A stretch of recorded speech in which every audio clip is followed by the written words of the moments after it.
It all began with something as simple as a web page refresh, a quiet update. No fanfare, no announcement, not even a whisper from the palace. Just a cold, calculated revision to the official royal family website. But for those who watched the Windsors closely, the implications were thunderous. A pair of names had vanished, names that had once sparked worldwide celebration and tabloid frenzy. Archie Harrison Mountbatten Windsor and Lilibet Diana Mountbatten Windsor. Gone. Not relocated, not archived, not footnoted. Gone. In a digital world where the monarchy's presence is as carefully curated as its ceremonies, every link, every biography, every archived document on the royal family's website carries a weight far heavier than mere HTML code. These are not simple edits. They are signals, statements. And when two children of Prince Harry and Meghan Markle, no less, are erased from the family lineage online, the question isn't if it means something. The question is why. This isn't the first time the royal family's site has come under scrutiny. Royal watchers, journalists, historians, and skeptics alike have often scoured the pages for signs of change, titles added or removed, photos shuffled, biographies altered in tone. But this was different. This was deliberate, targeted, unmistakable. At first, some assumed it was a glitch, perhaps a momentary server error. Maybe the BIOS were being updated, or maybe a tech intern had made a mistake.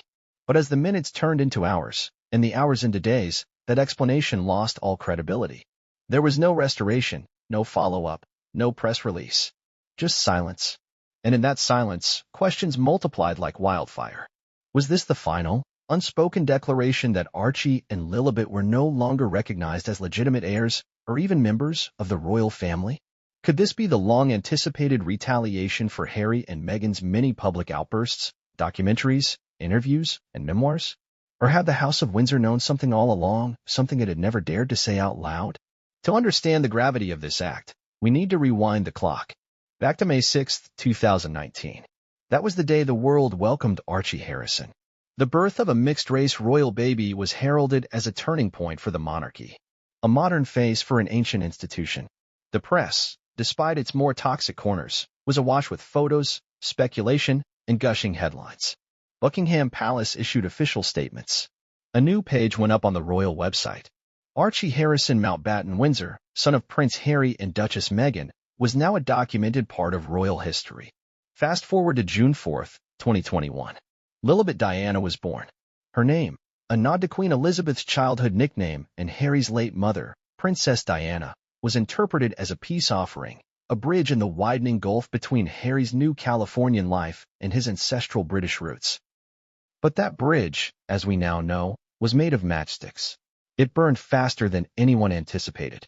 Despite the drama that had preceded and followed her birth, Lilibet too had a presence on the royal website. Her name, like her brother's, was part of the lineage. Her existence acknowledged, catalogued, and added to the official record. So what changed? In the eyes of the monarchy, lineage is everything. The very power of the royal family is built on continuity, on the public's trust in an unbroken chain stretching from monarch to monarch, generation to generation. Every child born into that line is not just a baby. They are a future, a symbol, a piece of an intricate chessboard that determines the future of the crown. To remove a name from that board is no small thing. It's an erasure, an act so final, so chillingly precise, that it must be understood as more than administrative. It's ideological. But still, many ask, how did we get here? It would be convenient to say the website update was random, that this is all just internet sleuthing taken too far. But context refuses to be ignored. Over the last 5 years, the rift between the Duke and Duchess of Sussex and the rest of the royal family has only deepened. It began with whispers and widened with accusations. Racism, neglect, emotional abandonment. From the Oprah Winfrey interview to Harry's tell-all memoir, the Sussexes have thrown open the palace gates and aired the monarchy's oldest secrets. And in return, the firm did what it does best. It went quiet. Until now. The quiet has been shattered not with a statement, but with an absence. No rebuttals. No denials. Just the cold, undeniable fact that two children who once occupied space in the official family genealogy have now been removed.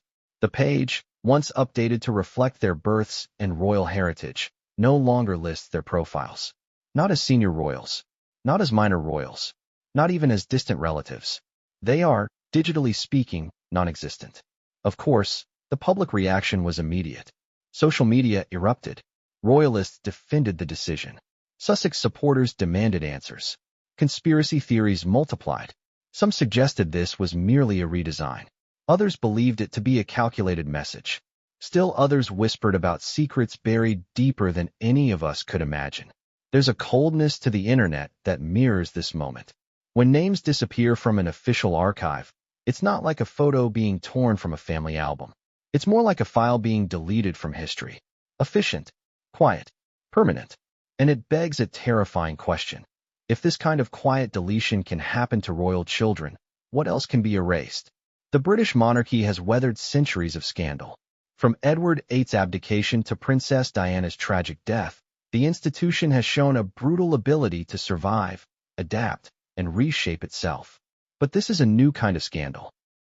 One not rooted in personal failure or public disgrace, but in the digital age's new battleground: information, control of the narrative, the power to include or exclude.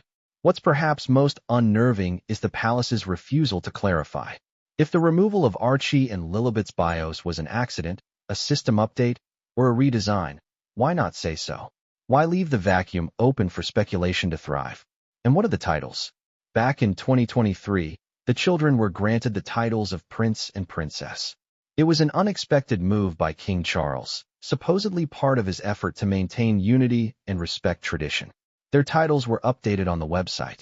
So why now, after all that? Would their very existence be wiped clean? Unless something had changed. Unless something had been discovered. Unless, perhaps, the children's connection to the royal family was no longer considered valid, or never had been. It's a dangerous road to travel, but a necessary one. Because this isn't just about Meghan and Harry. It's about legacy, identity, the power structures that decide who is in and who is not. And if the monarchy is willing to erase its own blood, what does that say about the future of the institution? Some insiders believe this is the first real move in a larger game.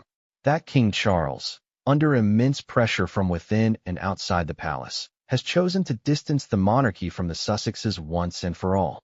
And what better way to start than by removing the names of the children, symbols of the very union that fractured the crown? The narrative of Archie and Lilibet has always been controversial. From debates about their skin tone to arguments over christenings, titles, and their actual existence in the UK, every chapter of their young lives has been politicized. They were born into a storm, and now they vanished into a digital void. This video will take you deeper than any headline, tweet, or Instagram post ever could. We will examine the update in surgical detail. We will connect the dots. We will speak to the silence, and let that silence speak for itself. Because this is no ordinary deletion.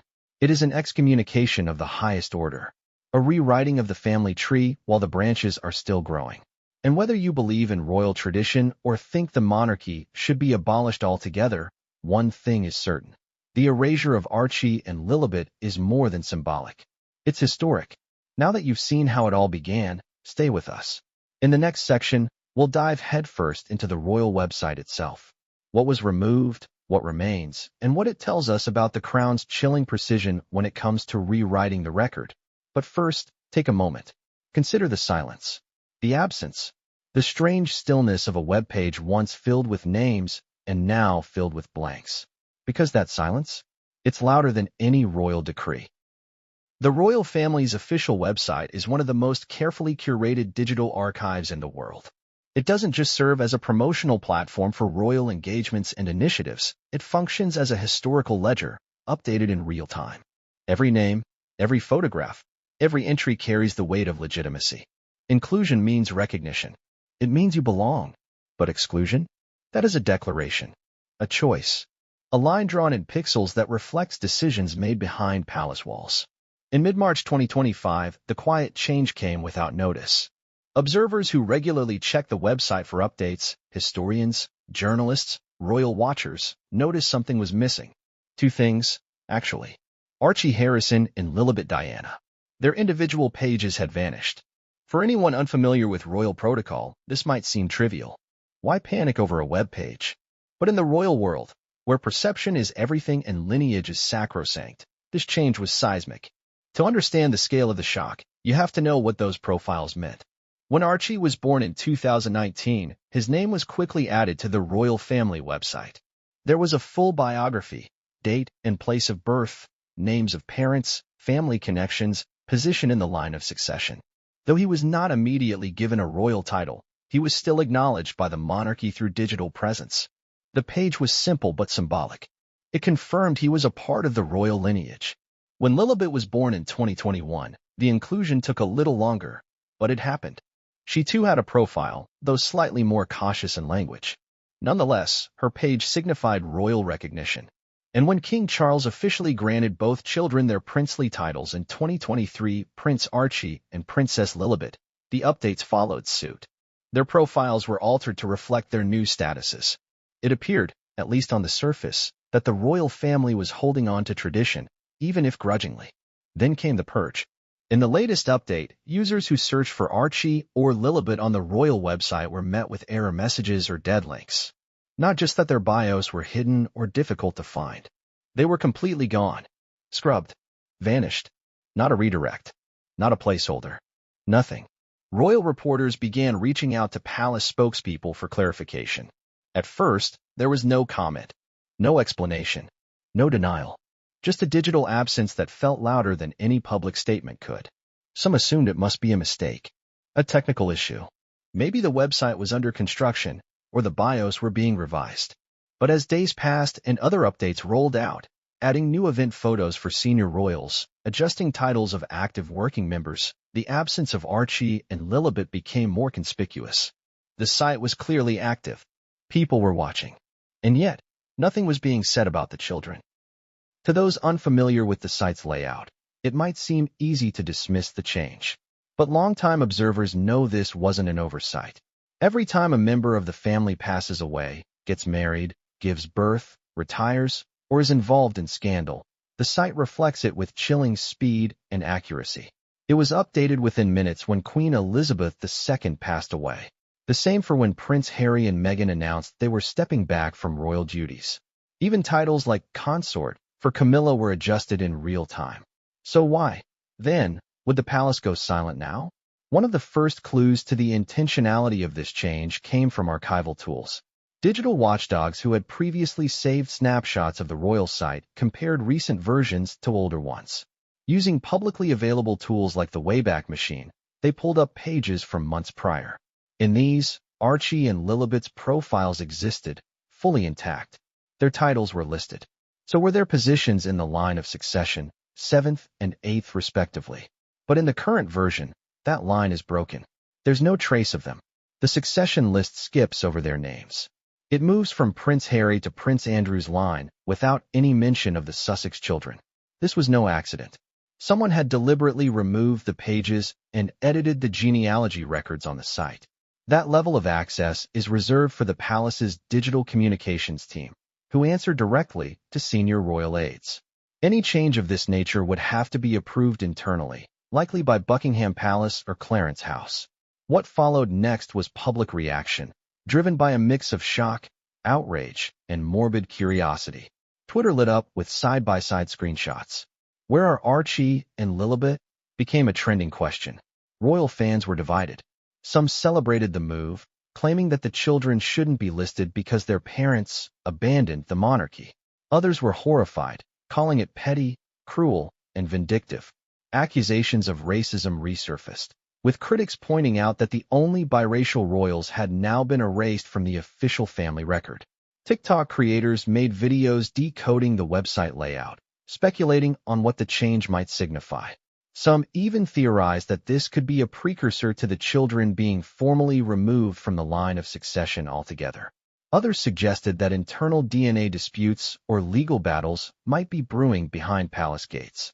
One notable voice came from a royal historian based in London, who appeared on a popular podcast just days after the change.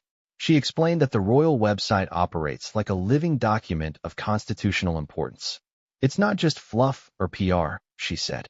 It's part of how the monarchy establishes continuity and legitimacy. If someone is listed on that site, it means they matter. They are acknowledged. Their removal is the digital equivalent of being erased from the family photo forever. There's also precedent for this kind of deletion. Years ago, when Prince Andrew was removed from royal duties due to the Jeffrey Epstein scandal, his profile was dramatically slimmed down. Events linked to his patronages were deleted. Photos were removed. Even his appearance at certain engagements was minimized in official accounts. And yet, even he accused and disgraced was not fully erased. His name remained, which made the deletion of Archie and Lilibet all the more stark. Why remove two children who have done nothing but be born? Some argue the decision was based on geography and relevance. That because Harry and Meghan are no longer working royals and live in the United States, their children fall outside the scope of the royal site's current focus. But that logic falls apart quickly when compared with other family members. Peter Phillips, for example, the Queen's grandson, has no royal title and does not undertake public duties, yet his profile remains. So do those of lesser-known royals who have barely made headlines in years. So why remove only Archie and Lilibet? At this point, theories exploded. Some claimed the royal family was making a legal maneuver to distance itself in preparation for some undisclosed scandal. Others believed it was an internal power play orchestrated by King Charles, who might be seeking to redefine the monarchy under his reign. A more extreme theory even suggested that the children were never fully accepted as legitimate royals in the first place and that their inclusion had always been temporary. Another plausible theory is rooted in revenge. Some believe that the Sussexes have pushed too far. From the Oprah interview to Netflix documentaries and Harry's bombshell memoir, the couple has steadily dismantled the mystique of the monarchy. They've accused unnamed royals of racism, implied neglect of Meghan's mental health, and painted a picture of an institution more concerned with optics than compassion.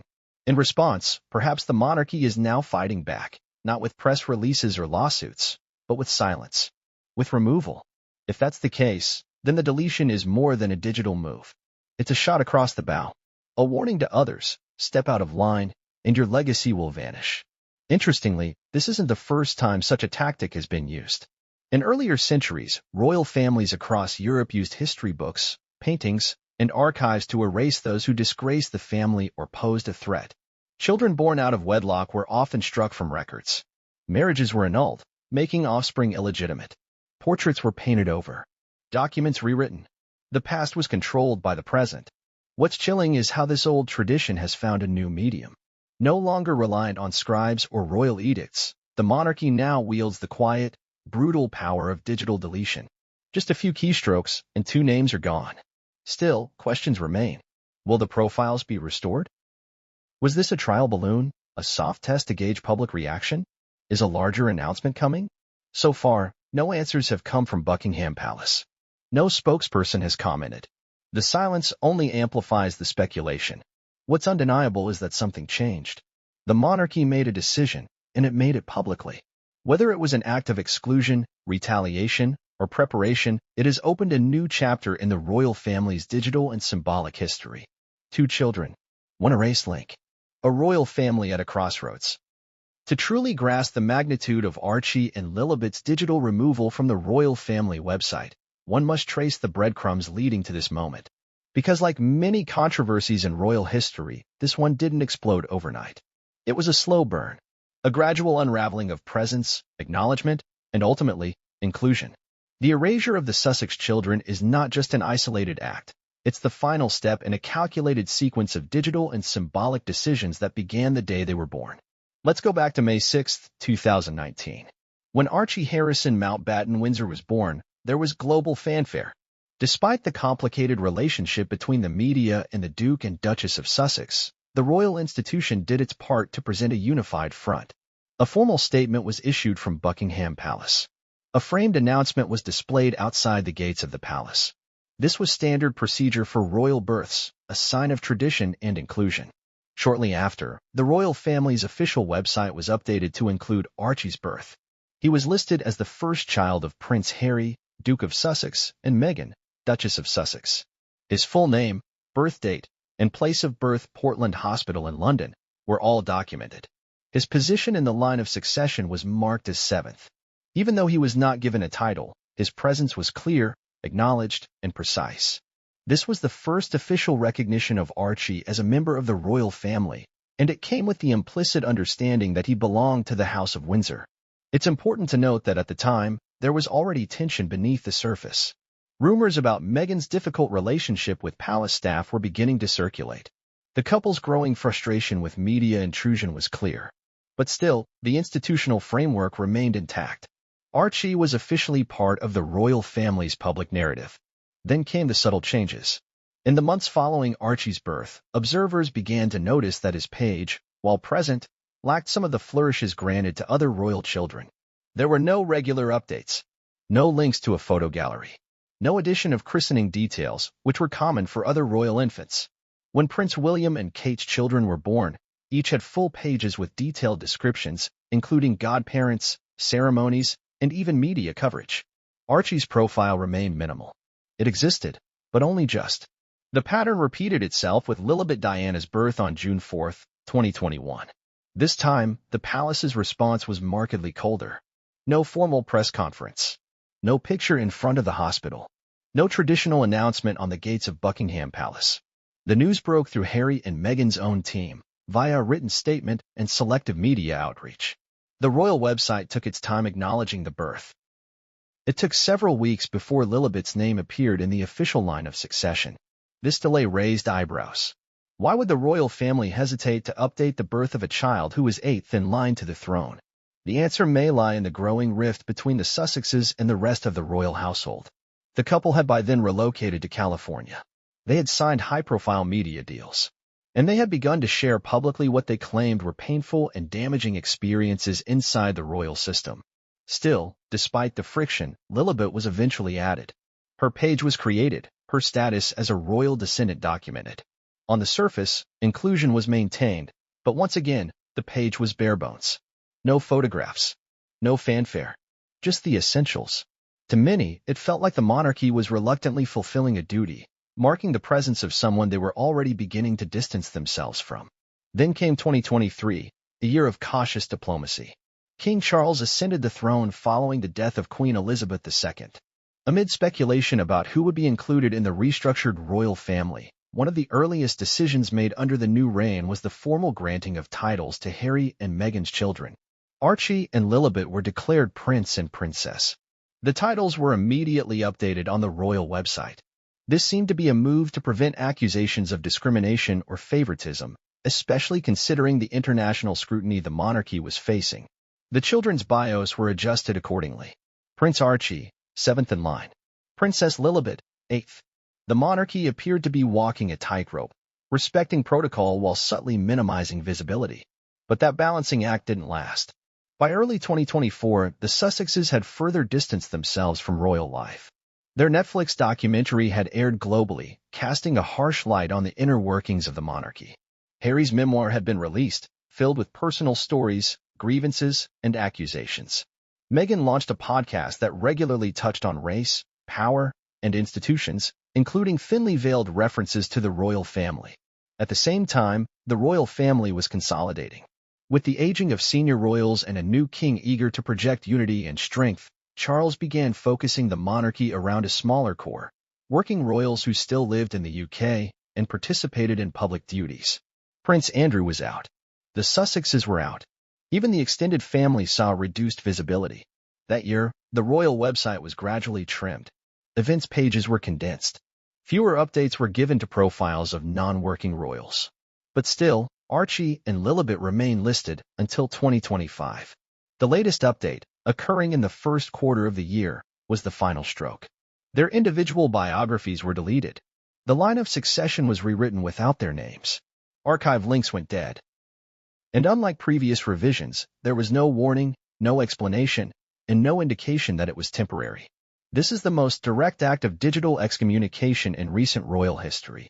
The timing was also curious. It came just after a series of reports alleging tensions behind the scenes. There were whispers of an internal review being conducted regarding the future of the monarchy's public communications. Some suspected a shift in strategy, less transparency, tighter control, and a stronger grip on the royal narrative. If so, the removal of Archie and Lilibet may have been part of that plan. But why them? Why remove the only two biracial children born into the Windsor lineage? That's the question that continues to haunt this timeline. Each step, from delayed birth recognition to cautious title grants, From stripped-down biographies to full-scale removal paints a picture of gradual separation. The monarchy didn't cut ties overnight. It pulled away inch by inch until the digital evidence of connection was severed. This isn't merely a technological change. It's a symbolic arc, a story told not in press conferences, but in code and silence. A lineage once recognized, now erased. A presence once cataloged, now ignored. The timeline speaks for itself. It's not just about when the children were removed. It's about how the monarchy handled their existence from the start, with measured hesitation, strategic minimalism, and now, complete deletion. There is no phrase more haunting in a monarchy built on bloodlines than "never in our genealogy." These 5 words carry centuries of weight. They don't just imply absence, they imply denial. A denial of existence, of lineage, of legitimacy. When applied to Archie Harrison and Lilibet Diana, this unspoken but implied judgment echoes across the palatial halls of Windsor and into the global consciousness. For the royal family, genealogy is everything. It is not merely a chart of who begot whom. It is the very foundation upon which their power, privilege, and presence are justified.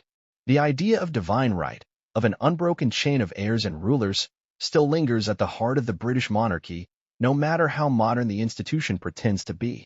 To be in the genealogy is to be real, to be recognized, to be seen, to be omitted from it. That's a sentence of erasure. It is difficult to overstate just how deeply the monarchy's identity is tied to genealogy. The British line of succession is a rigid, codified structure, updated with each new birth or death. It is publicly available, taught in schools, printed in newspapers, debated during royal weddings and funerals. It's not just a matter of family pride, it's constitutional. The monarchy's legal standing depends on clarity: who's next, who's in, who's out.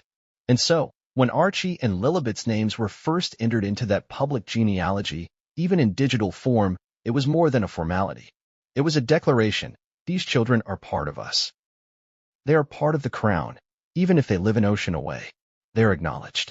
Now, with their sudden removal from the royal website and silence from the palace, the opposite message is being sent, and the implications are far-reaching.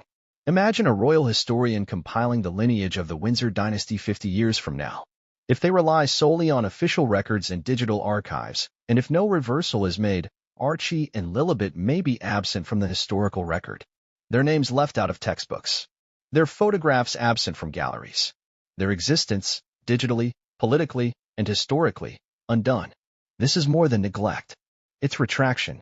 And yet, as devastating as it is, this isn't new in the world of royalty.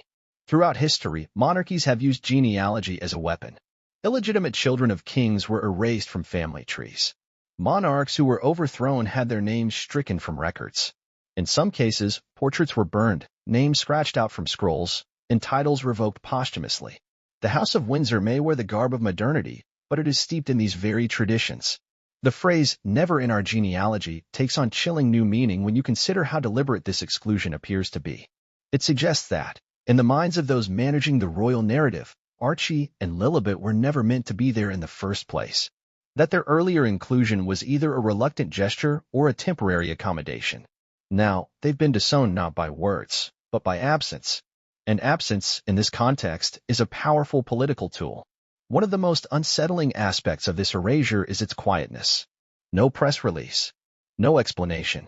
No apology. The children's profiles were not marked as archived, as sometimes happens when royals pass away or retire. They were not categorized as private citizens, which would at least offer an administrative excuse. They were simply removed, without comment. That silence is not neutral. It is loaded. It is strategic.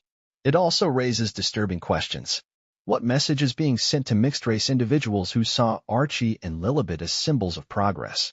What message is being sent to Prince Harry and Meghan Markle themselves, who fought, at great personal cost, for their children to be recognized?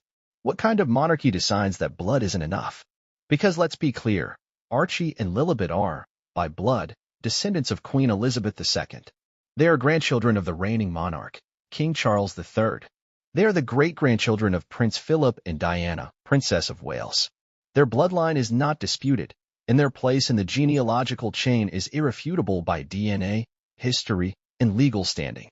Yet, despite all of this, they have been removed. Digitally, yes, but with symbolic force that goes beyond the screen. The idea of genealogy has always been tied to power. Who inherits what? Who gets a title? Who gets protection? Who gets forgotten? In monarchies, inclusion in the lineage isn't just a family matter.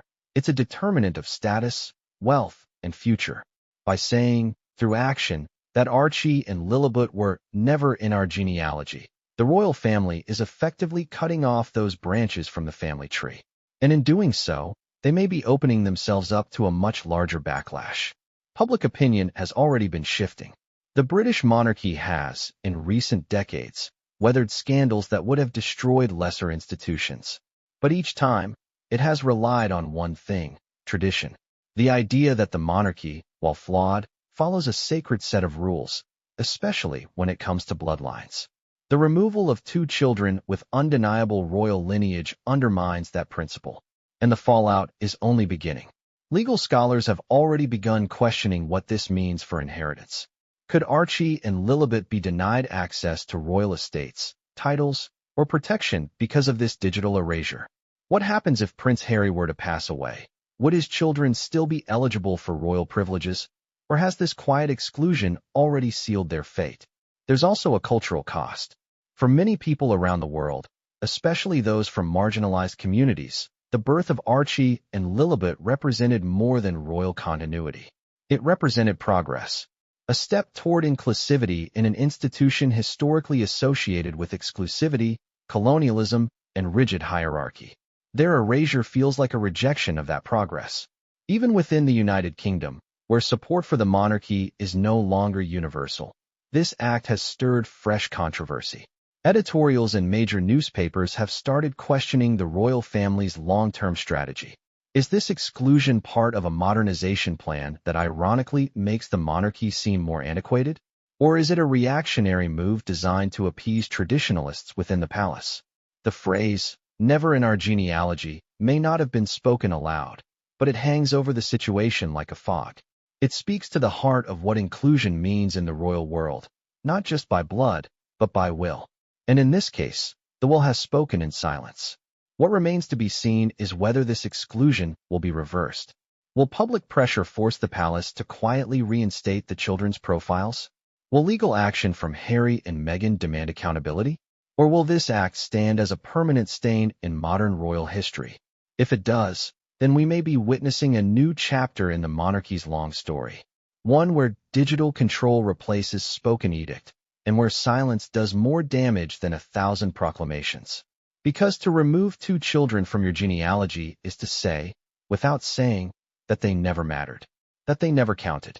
And that, more than anything, reveals the deepest truth of this act. The story of Meghan Markle and Prince Harry's fallout with the crown isn't just about a young couple choosing to step back from royal life. It's about a slow, painful unraveling of trust, tradition, and ultimately, blood.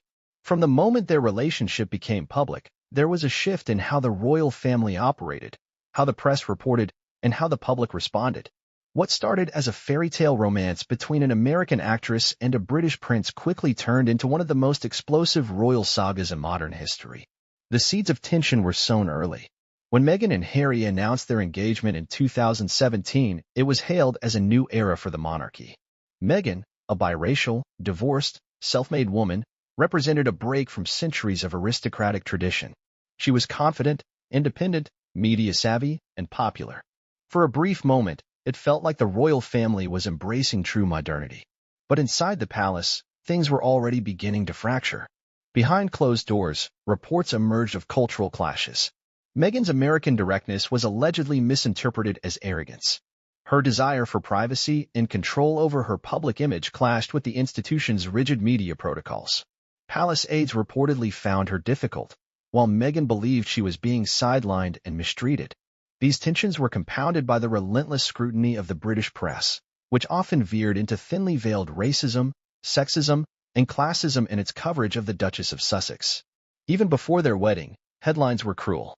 Articles speculated about her past, her family, her motives.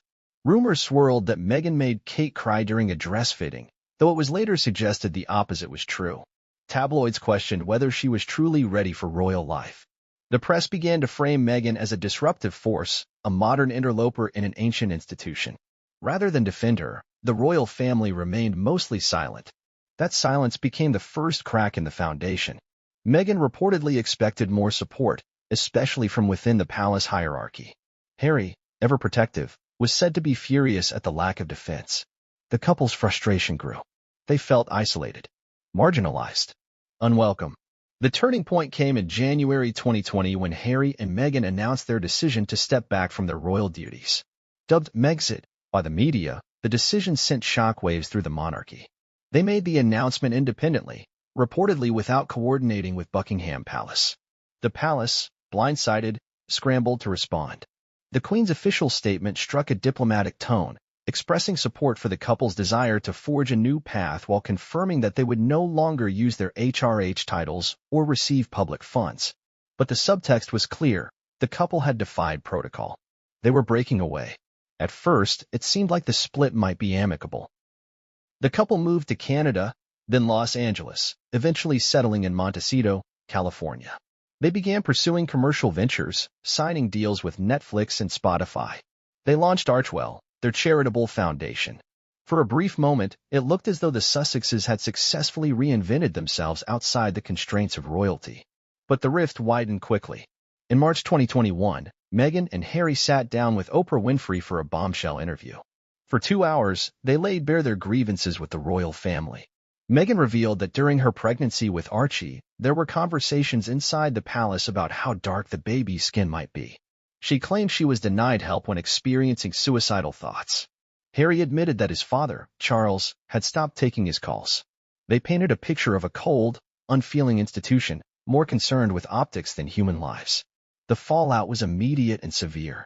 Buckingham Palace issued a terse statement saying that recollections may vary, but that the issues raised would be taken seriously. Still, the damage had been done. The firm line had been drawn. In the eyes of the palace, Harry and Meghan had violated the cardinal rule: never complain, never explain.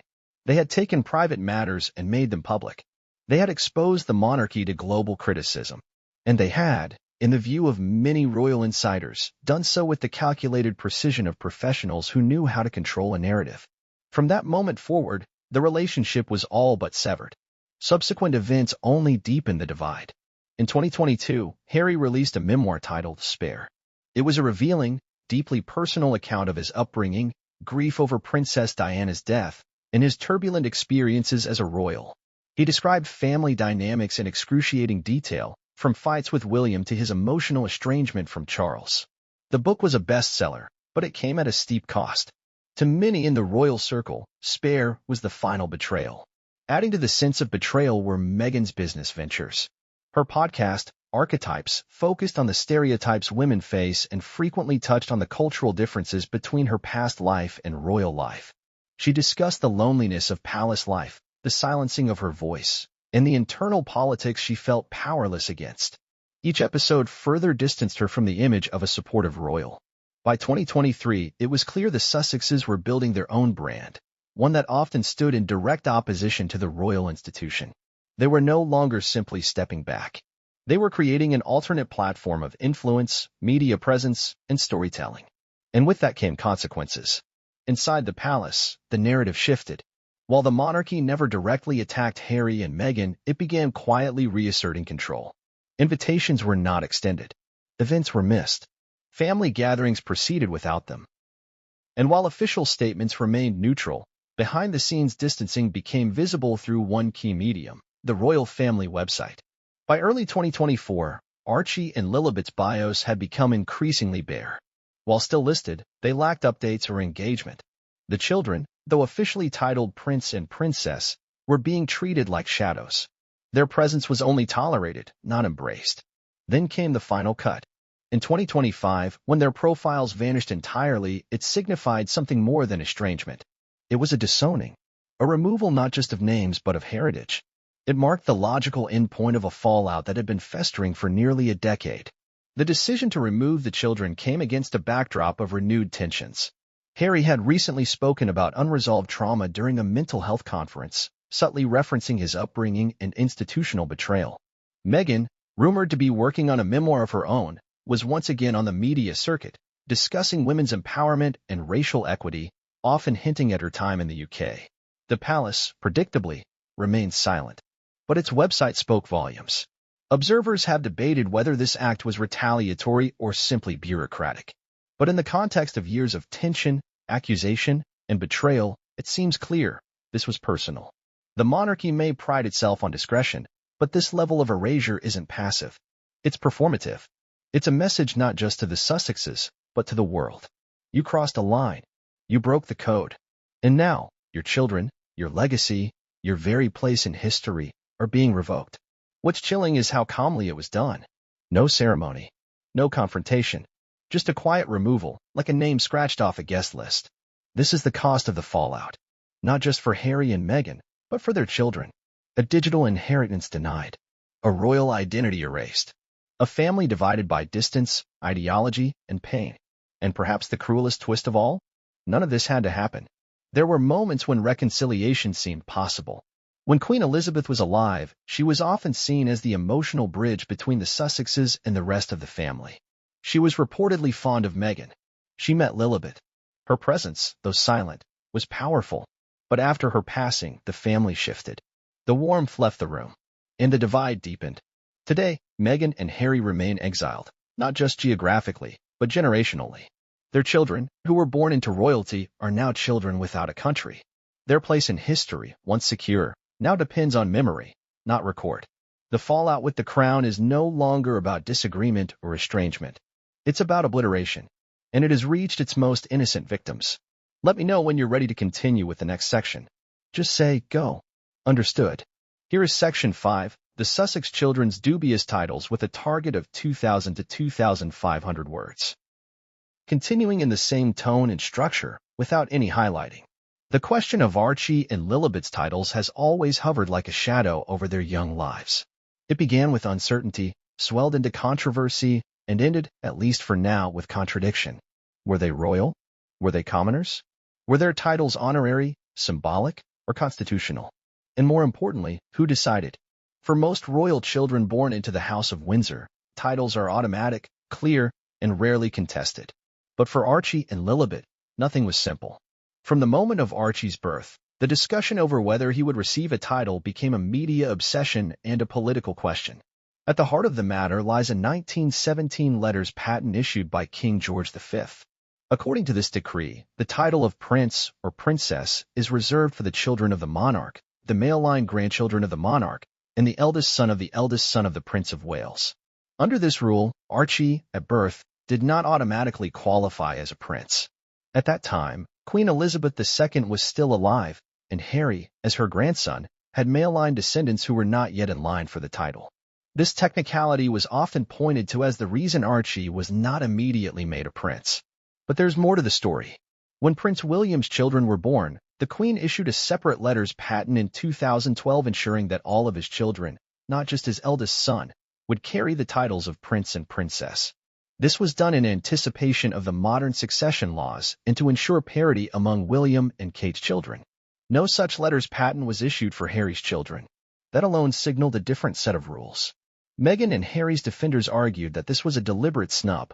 They claimed the lack of a title was more than technical, it was symbolic. Meghan even said in the Oprah interview that there had been conversations and concerns inside the palace about Archie's skin tone and how that might impact his status and security. She went on to explain that the palace was actively involved in discussions about whether Archie would receive security, even though royal children with lesser proximity to the throne often have some level of protection. This raised eyebrows. If the family was prepared to bend rules to ensure William's children had titles, why not extend that same grace to Harry's? Palace insiders insisted that the Sussexes themselves had declined the courtesy title Earl of Dumbarton for Archie at birth, preferring for him to live a more normal life. Meghan and Harry, however, later clarified that while they didn't want Archie saddled with pressure, they did want him to have the protection and status that should have come with his birthright. Then came the birth of Lilibet Diana in June 2021. She too was not given a royal title at birth. The couple introduced her as simply Lilibet Diana Mountbatten Windsor. The palace again maintained that it was due to her distance from the throne and the still-in-effect letters patent. But the public remained suspicious.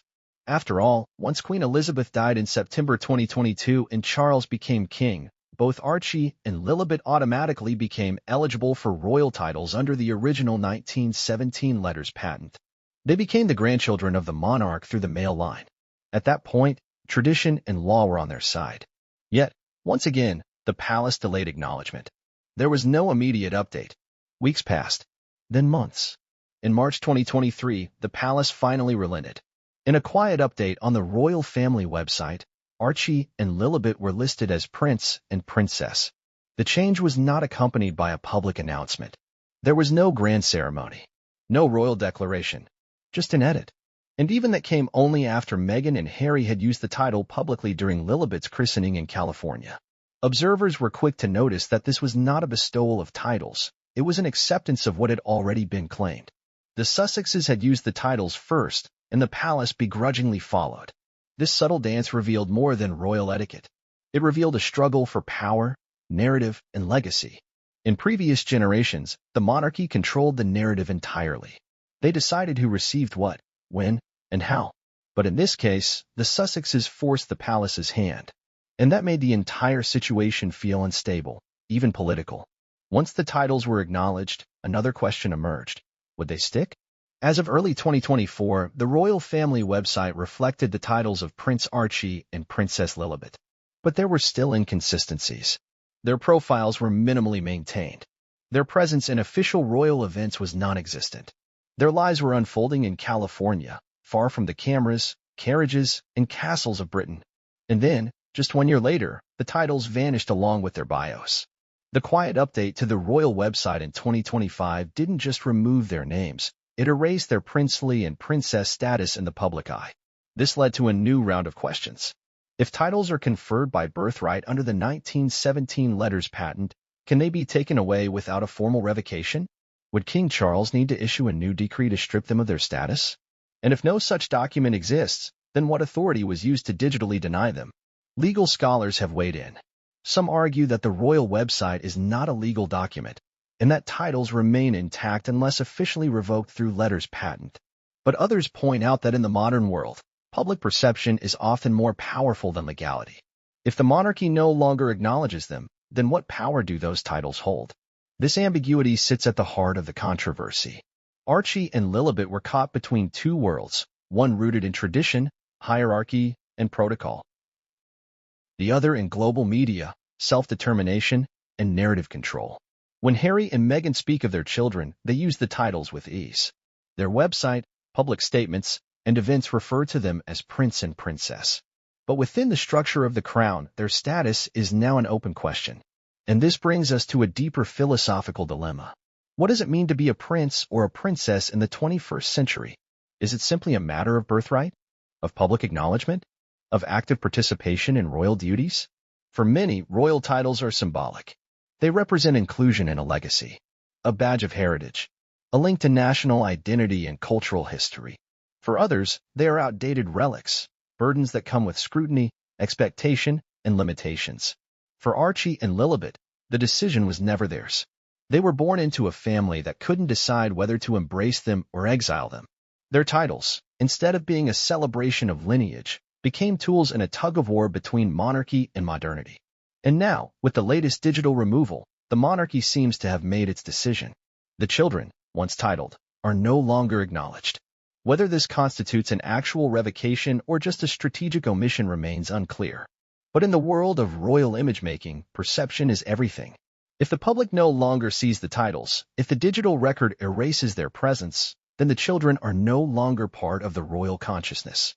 They exist in name, but not in tradition. This raises haunting questions about what happens next.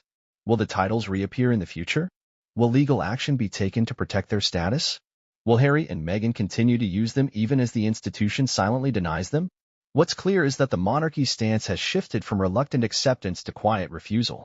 And in doing so, it has placed the Sussex children in a strange and painful limbo. They are of royal blood, yet not fully royal. They are in the line of succession, yet absent from the family tree. They carry titles, yet bear no official acknowledgement. It's a royal paradox, one that reflects the very tension at the heart of the British monarchy in the modern era. The question of Archie and Lilibet's titles has always hovered like a shadow over their young lives. It began with uncertainty, swelled into controversy, and ended, at least for now, with contradiction. Were they royal? Were they commoners? Were their titles honorary, symbolic, or constitutional? And more importantly, who decided? For most royal children born into the House of Windsor, titles are automatic, clear, and rarely contested. But for Archie and Lilibet, nothing was simple. From the moment of Archie's birth, the discussion over whether he would receive a title became a media obsession and a political question. At the heart of the matter lies a 1917 letters patent issued by King George V. According to this decree, the title of prince or princess is reserved for the children of the monarch, the male line grandchildren of the monarch, and the eldest son of the Prince of Wales. Under this rule, Archie, at birth, did not automatically qualify as a prince. At that time, Queen Elizabeth II was still alive, and Harry, as her grandson, had male line descendants who were not yet in line for the title. This technicality was often pointed to as the reason Archie was not immediately made a prince. But there's more to the story. When Prince William's children were born, the Queen issued a separate letters patent in 2012 ensuring that all of his children, not just his eldest son, would carry the titles of prince and princess. This was done in anticipation of the modern succession laws and to ensure parity among William and Kate's children. No such letters patent was issued for Harry's children. That alone signaled a different set of rules. Meghan and Harry's defenders argued that this was a deliberate snub. They claimed the lack of a title was more than technical, it was symbolic. Meghan even said in the Oprah interview that there had been conversations and concerns inside the palace about Archie's skin tone and how that might impact his status and security. She went on to explain that the palace was actively involved in discussions about whether Archie would receive security, even though royal children with lesser proximity to the throne often have some level of protection.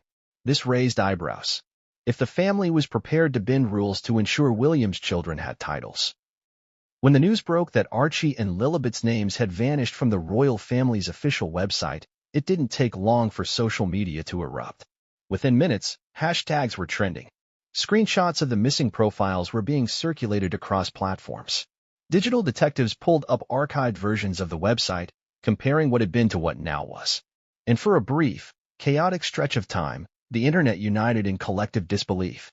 The reaction was not monolithic. It came in waves, each one louder than the last, shaped by deeply personal connections, national allegiances, and global debates on race, class, and identity. What seemed like a quiet digital update by the palace became a global firestorm. In the modern media age, where news is measured in likes and retweets, silence can be louder than an official statement, and the royal family's silence spoke volumes. On Twitter, the reaction was immediate. Hashtags like hashtag Where Are Archie and Lilibet, hashtag Royal Erasure, and hashtag Not My Monarchy surged within hours. Prominent accounts began posting side-by-side comparisons of the website before and after the deletion. Others began tagging royal reporters and UK-based news outlets, demanding answers. The outrage wasn't just about the erasure, it was about what the erasure implied. Commenters from around the world weighed in. Some were confused. Others were furious. And a growing number saw the removal as a deliberate, racially motivated act by an institution that had long resisted change. A tweet by a black British journalist with over 1 million followers read, "You can't claim to be modernizing while deleting the only biracial children from your family tree. This isn't just petty. It's shameful." The sentiment was echoed by activists, celebrities, and public figures.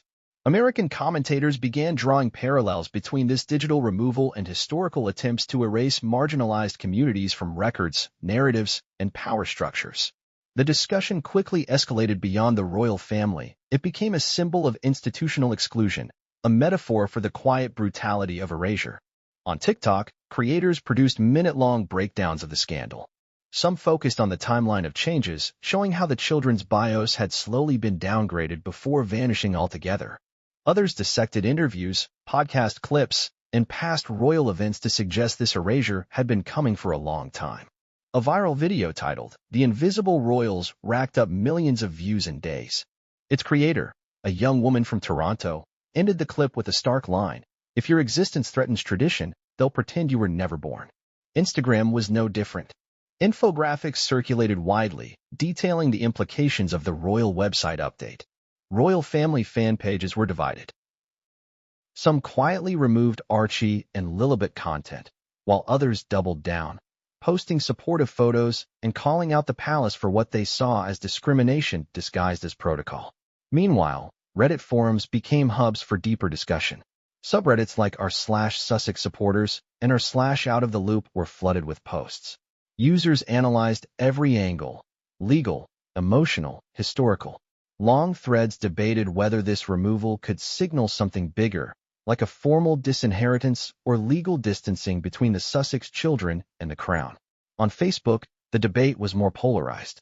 Older royalists defended the palace, claiming the children's removal made sense given that Harry and Meghan were no longer working royals. If you quit your job, your name gets taken off the staff list, one user wrote, earning hundreds of reactions. Others pushed back, saying that children should not be punished for the decisions of their parents. One comment that gained widespread attention read, "You don't have to agree with Harry and Meghan, but erasing their children from history? That's cold. That's calculated." Across YouTube, creators jumped into the fray. Some royal commentators praised the palace for finally making a clean break from what they considered a publicity-hungry couple. But the vast majority criticized the decision as heartless. A prominent UK YouTuber with a history of critiquing royal missteps said in a live stream, "This isn't about protocol. This is about power. They're sending a message, and that message is, you betrayed us, so your kids don't count." Media outlets couldn't ignore the viral wave.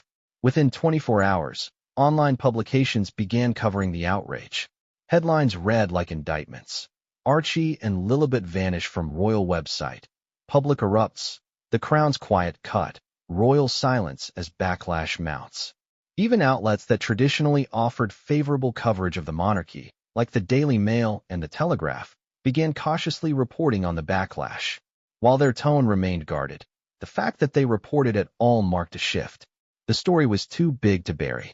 Across the Atlantic, American media took a far more direct tone. CNN, MSNBC, and major morning shows discussed the implications openly. The View aired a segment in which all co-hosts agreed the erasure was a form of institutional retaliation. "You don't delete a child's name by accident," one of the hosts said. "That's not a glitch. That's a choice." Late-night comedians even picked up on the story, using it as a springboard to critique the monarchy's tone-deafness. One monologue joked, "The royal family is so old-fashioned, they think Control+Alt+Delete is a diplomatic strategy." But beneath the humor was a growing sense of concern. If the monarchy was willing to quietly remove two children from its public narrative, children who, by blood, were indisputably part of the royal family, what else was it willing to revise? Academics chimed in as well. Cultural historians gave interviews explaining the significance of erasure in royal history, citing past instances where the crown had rewritten or hidden inconvenient truths. They pointed to Edward VIII's abdication, Prince Andrew's quiet removal from duties, and even the silence around Princess Margaret's illegitimate nieces, who were institutionalized and hidden from the public. The pattern was clear. The royal family doesn't confront scandal, it buries it. But in the digital age, burial isn't so easy. Everything is archived, screenshotted, compared. When the children's names were deleted from the royal site, hundreds of copies of their original profiles were already saved, distributed, and reposted. The act of erasure, intended perhaps to silence a narrative, only amplified it. The silence from Buckingham Palace was deafening. No statement was issued. No explanation was given. As social media continued to explode, the palace held its line. No comment. To many, that silence was more damning than a denial. In the absence of official explanation, the internet did what it does best. It filled the void. Speculation ranged from the dramatic to the conspiratorial. Some believed a legal battle was quietly underway and that the removal was a precaution. Others theorized that internal DNA questions had never been settled. A smaller but loud faction believed the erasure was a warning to Harry and Meghan, intended to pressure them into silence ahead of new media ventures. Whatever the motive, the public outrage was impossible to ignore. And it wasn't just coming from fans of the Sussexes. Many royal supporters expressed unease. Even those who disagreed with Harry and Meghan questioned the decision to erase innocent children. The feeling was clear: punishing children for the actions of their parents, even symbolically, crossed a line. By week's end, petitions had begun circulating online demanding the royal family reinstate Archie and Lilibet's profiles. Some legal experts began calling for parliamentary review, suggesting that if titles and lineage could be removed without transparency, the monarchy's claim to fairness and continuity could be challenged. And in the background, two children lived quietly in California, unaware, perhaps, of the firestorm their absence had ignited. Children who had never asked for titles or attention. Children who, for all their royal blood, were now seen by some as outsiders. The internet may be fickle, but in moments like this, it becomes a record of collective conscience. It captures emotion, anger, humor, and heartbreak. And in this case, it told a simple truth. People noticed. People cared. And people weren't going to forget. The palace may have tried to silence a story, but the world, it turns out, was still listening. When institutions as old and layered as the British monarchy face public scrutiny, one of the first places people turn to for clarity is the realm of royal experts. These individuals, often journalists, historians, and biographers with deep roots in covering royal affairs, serve as unofficial interpreters of palace behavior. They help the world understand not only what happened, but why it happened. And when Archie and Lilibet's names disappeared from the official royal family website, these experts did not stay quiet. In the days following the website update, the phones of veteran royal correspondents rang nonstop. Morning shows, news programs, and online outlets reached out, desperate for insight into what appeared to be one of the most dramatic digital acts of exclusion in royal history. Why had it happened? What did it mean? Was this symbolic? Or something with real, lasting consequences? Robert Hardman, a seasoned royal biographer and author of several books on the monarchy, was one of the first to weigh in. Appearing on a prominent British news program, he offered a tempered view. This isn't just about website maintenance, he said. The royal family is extraordinarily meticulous about digital presentation. What appears online is considered part of the institution's public record. So when two names are removed, especially royal grandchildren, it isn't accidental. Hardman stopped short of calling the act punitive but acknowledged it signaled a definitive shift in how the Crown views Harry and Meghan's branch of the family.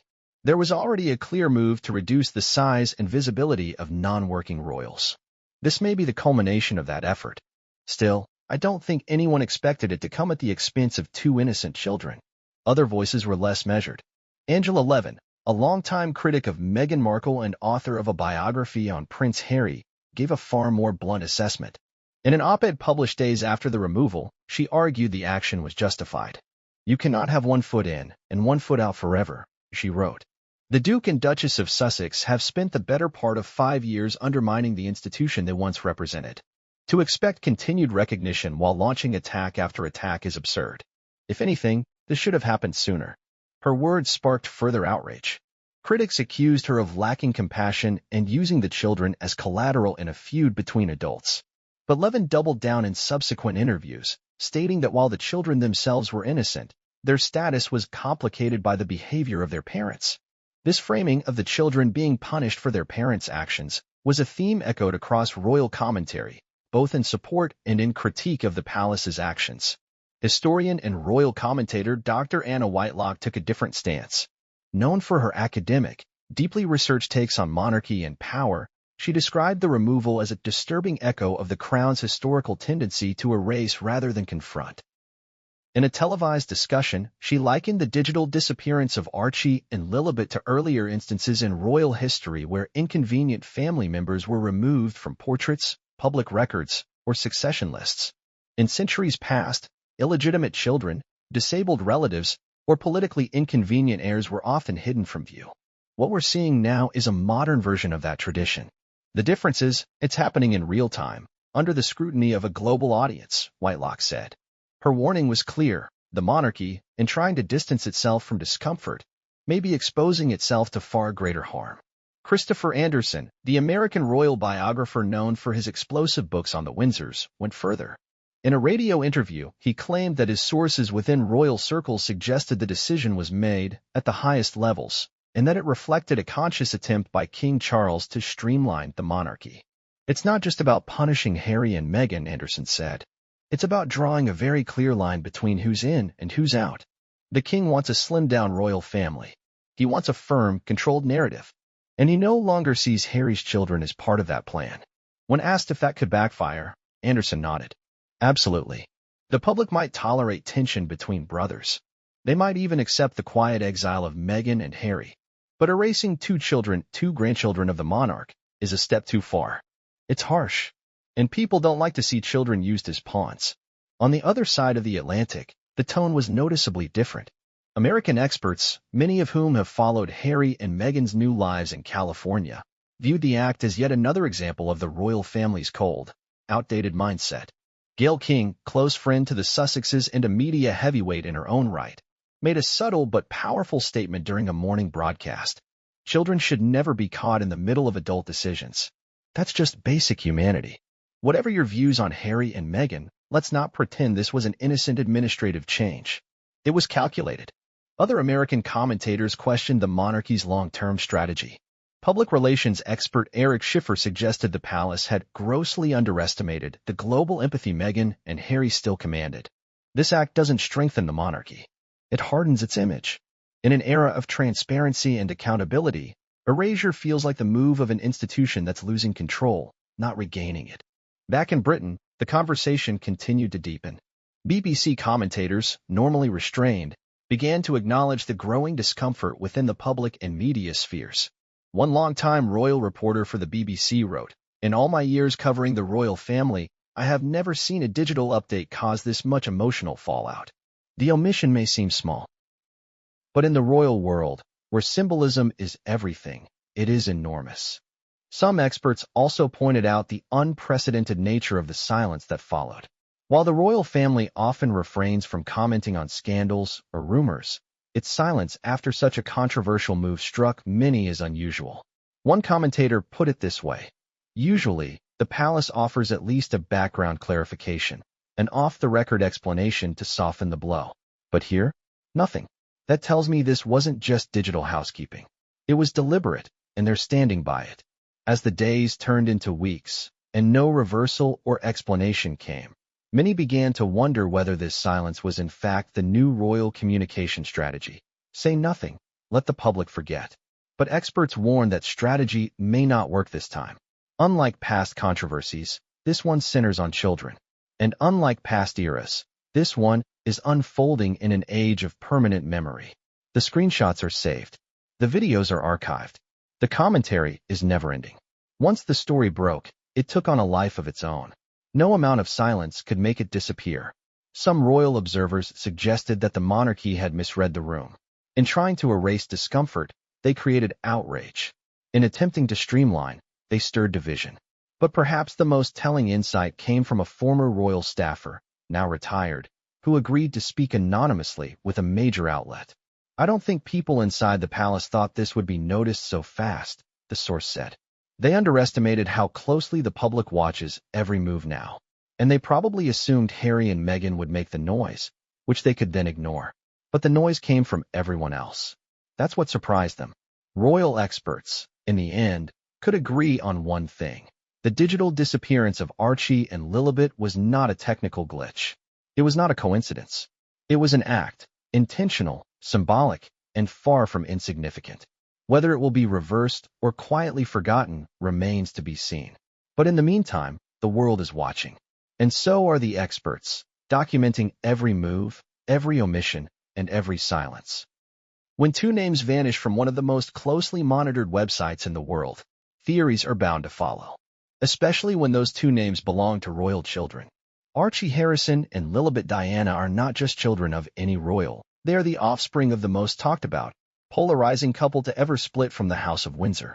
The quiet deletion of their bios and names from the royal family's official website didn't just raise eyebrows, it lit a match under a mountain of speculation. Almost immediately after their disappearance was noticed, speculation spread like wildfire. But unlike other royal controversies, this one wasn't marked by a single, clear theory. Instead, a tangled web of explanations emerged, some grounded in politics, others in deeply personal vendettas, and still others in conspiracies that, though far-fetched, have gained traction thanks to years of institutional opacity. The first and perhaps most widely discussed theory is retaliation. This idea is simple, that the erasure of Archie and Lilibet is the royal family's silent response to years of perceived attacks by Harry and Meghan.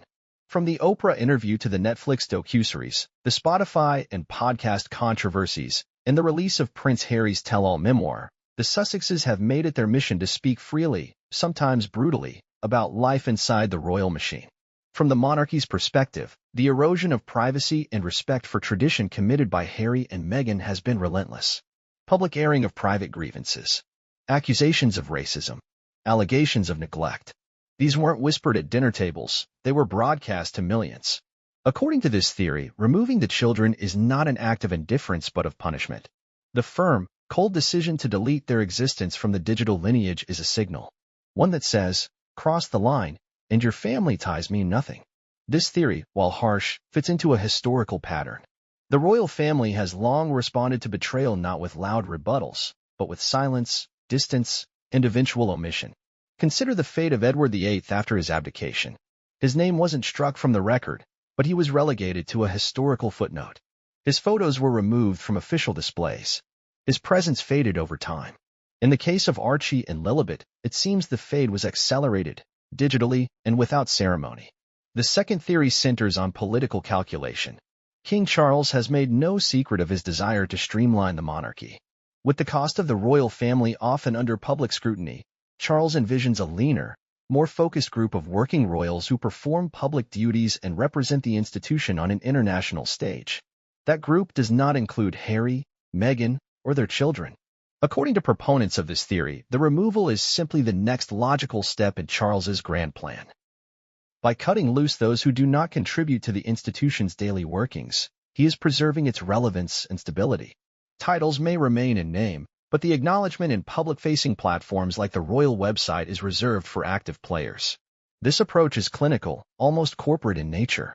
It treats the monarchy as a brand, one that must be carefully curated, updated, and protected from liabilities. In this model, Archie and Lilibet are not punished for who they are, but excluded because they don't fit the new blueprint. But even this theory runs into trouble. If the monarchy were truly pruning inactive branches, why do other non-working royals remain visible on the website? Why does Prince Michael of Kent, who retired from public duties, still have a presence? Why do extended family members who have never carried out engagements still hold space in the family lineage?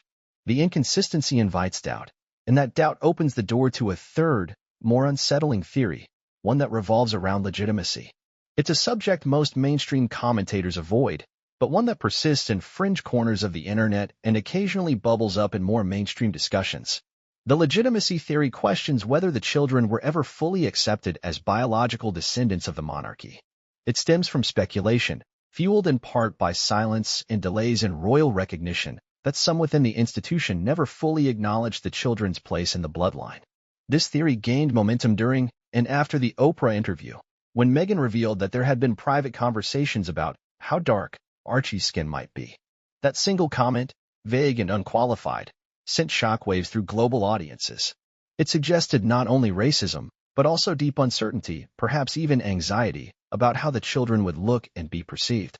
For those who believe this theory, the lack of royal events involving the children, their absence from official photo ops, and now their erasure from the digital family tree point to a deliberate effort to keep them out of sight and, eventually, out of mind. There is no public evidence to support this theory definitively, and it remains one of the more sensitive, volatile discussions surrounding the entire saga. But its persistence speaks to how damaged trust has become between the public, the press, and the institution. A fourth theory posits that the erasure is a preemptive legal move. In this view, the royal family, possibly anticipating future legal disputes with the Sussexes, chose to distance itself as much as possible.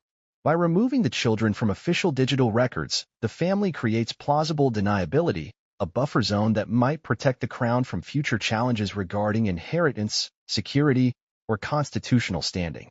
This theory views the monarchy not as an emotional institution, but as a fortress of legal maneuvering.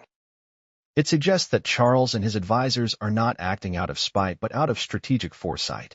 If Harry and Meghan were to pursue legal claims related to royal rights or entitlements, this digital distancing could serve as an early, silent countermeasure. It is worth noting that such moves are not unheard of in royal circles. In centuries past, records have been altered, claims rewritten, and family connections redefined to avoid scandals or succession crises. In this digital age, the tools are simply more modern, more subtle, and more permanent. Then there's the theory of pressure from within.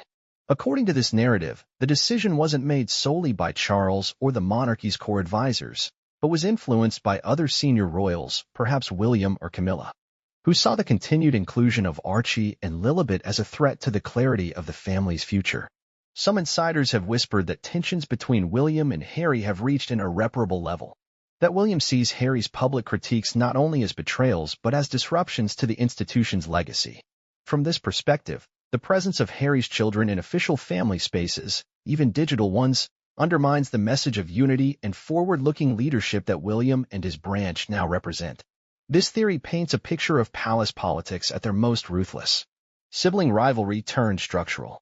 Old wounds manifesting in subtle, administrative decisions that reshape the public image of the family.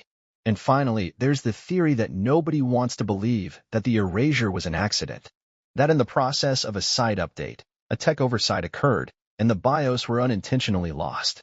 This is the most benign theory, but also the least convincing. Given the scrutiny the royal site receives, and the careful curation behind every change, it's difficult to believe that such a deletion would happen without layers of approval. Royal watchers, journalists, and historians have long known that nothing happens on that site without intention. Each edit is tracked, discussed, and vetted. Photos are chosen carefully. Language is reviewed by multiple offices. Titles are adjusted only when official decrees are issued. To suggest the disappearance of 2 royal children's profiles was an error strains credibility to the point of breaking. In the end, all these theories reflect something deeper, the complete collapse of trust between the monarchy and the public it serves. When a royal family begins editing its own legacy in silence, without context, it leaves behind a vacuum, one that people will fill with their own interpretations, fears, and suspicions. And maybe that's the most dangerous theory of all, that the monarchy, in trying to control its story, has lost control of its meaning. In the days following the quiet deletion of Archie and Lilibet from the royal family website, one question emerged with increasing urgency. Where was the press? The story was dominating social media, exploding across TikTok, Instagram, and Twitter. Screenshots were being shared, timelines analyzed, conspiracy theories assembled. Yet mainstream media outlets, especially those inside the United Kingdom, appeared eerily reserved. There were a few scattered articles, mostly summarizing the reactions on social platforms, but nothing that captured the magnitude of public outrage or delved deeply into the implications of the digital erasure. This disparity between what was being discussed online and what was being published in official news outlets created the feeling of a vacuum. A media blackout, some began to call it. Not in the literal sense, stories existed, but in the broader context of editorial decisions. Where were the front-page spreads? The investigative pieces? The panel discussions dissecting royal strategy and motive? For a monarchy so obsessed with image, it seemed the mainstream press was choosing caution over confrontation. Historically, the British press and the royal family have shared a complicated, often symbiotic relationship. The monarchy provides spectacle, tradition, and a constant stream of headlines. In return, the press treads lightly around certain boundaries, often out of respect, sometimes out of fear, and frequently due to direct or indirect influence. Tabloids have long played a different game, more aggressive, more willing to flirt with scandal. But even they often pull their punches when it comes to decisions made within the inner circle of Buckingham Palace. The deletion of Archie and Lilibet was a test of that balance. And for the first few days, most traditional media failed. The BBC, often regarded as the standard-bearer of British journalism, covered the story only in passing. A brief article summarized the controversy, but avoided drawing conclusions. There was no editorial, no in-depth reporting, no follow-up. ITV, another major broadcaster, mentioned the changes during a morning segment, but with no direct commentary. Royal correspondents were cautious, many simply stating that the palace has not issued a statement, and leaving it at that. This restraint infuriated many members of the public. On social media, people began tagging journalists and demanding answers. "Why aren't you covering this?" one viral post asked. "You were quick to report on Harry's Netflix deal, but not this." That perceived double standard sparked a wider conversation about media priorities. Some argued that the lack of coverage was part of a long-standing pattern in which the press defers to the monarchy's unspoken rules, especially when it comes to children. But others weren't so forgiving. They saw it as complicity, a willingness to protect the crown at the expense of transparency. There were, of course, exceptions. certain independent outlets and international publications began to dig deeper. American news networks were particularly aggressive. CNN aired a primetime segment exploring the digital erasure and what it might mean for the children's future. MSNBC brought on royal historians who compared the act to historic instances of erasure in monarchies across Europe. Even entertainment-focused shows like Access Hollywood and E! News discussed the controversy, using their platforms to highlight how quietly and coldly the decision had been made. Print journalism outside the UK was also bolder. The New York Times ran a detailed analysis titled "The Royal Children Who Vanished from the Family Tree," exploring the implications of being removed from a historical institution's public-facing record. The Washington Post interviewed constitutional scholars, asking whether the digital removal could ever translate into real-world consequences. The Globe and Mail in Canada questioned what it meant for the Commonwealth that the children of a former royal couple were now digitally unacknowledged by the institution they were born into. These articles gained traction fast.